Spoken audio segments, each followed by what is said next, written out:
Thank you for watching My News 26. I'm Paula, Jasper. Today we're at the Cheyboygan County Sheriff Department, and joining me are two advocates for the Victim Services Unit, Julie and Mitch. Thanks for joining me, both of you. Thank you. Now, maybe, Mitch, you could start out by telling me the Victim Services Unit, what is the purpose of this? The purpose of this unit is to help people in crisis, normally against people against crime. We show up. You know, if it's a suicide, homicide, car accident, drowning, could be a house fire, they call us and we go to the scene. Now, Julie, you're volunteers, correct? Yes, we are. And what is the training required for this?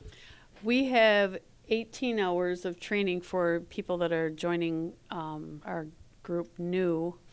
But originally when we began in 2001, we had 40 hours of training. So I know this is a very, very important and well-used program here in Cheyboygan County. How many advocates are there? There's 13 right now. But we're always wanting new people. If anyone's interested in joining our program, there's a little process that they go through, and we'd welcome anyone to come in and help us out. Now, I understand between the 13 of you, there's always someone on call. Has anyone ever had to be turned down? No, nobody's has turned down with our call list. There's always two advocates that go. We never go by ourselves. There's always two advocates. Okay, give us an example. Say there's a house fire and you're called in. What do you do? When we get called to a scene, we take care of the family that's in need. We go to the incident command first and find out where to be led at. So then we go to the family. We might call Red Cross. We might call Salvation Army, maybe a motel, because normally if there's a bad house fire, they're normally homeless. So we will do that. You know, they call the motel, hotel, and make sure they have a place to stay. Okay, now the point is really to not leave the victims alone, isn't it?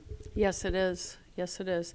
To be a support system, and especially if they are alone and they have family, for instance, living downstate, and, you know, we will stay alongside of them. We will not leave the scene until we know they have support family people with them.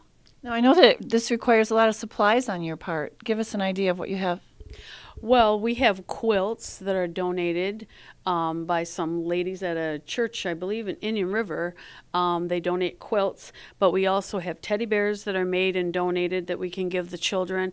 We also have a packet for fire victims that includes the toothpaste, toothbrush, washcloth, you know, deodorant, things like that they're going to need right away. But a big thing that we have is we have a binder that's full of resources for the people. Resources having to do with when a loved one passes away, and like for small children, you know, when a parent passes away. And we have brochures in our pack here that are at a child's level. That's actually like Sesame Street did a video for children about death, and so it's we have really good resources for people in our packs. Now, this is a very important need that you're filling. How often do you get called out? We get called out about 12 to 15 times a year, but in the last 6 weeks we've been called out 6 times.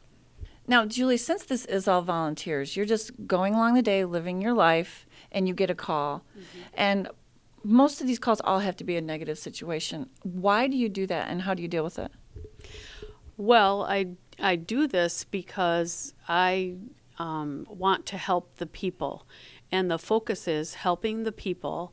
And honestly, I have had friends of mine that know I'm involved with Victim Services Unit, and they say, how can you do that? How can you go in there and someone has passed away? That's just too sad. And I say, well, you do it for the people.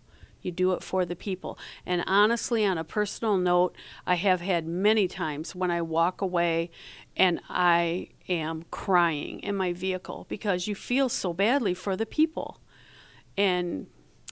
But you just do it because it is a need. You just do it. And you think of them and not yourself and your own emotions. Now, starting in 2001, how many counties in Michigan have these units?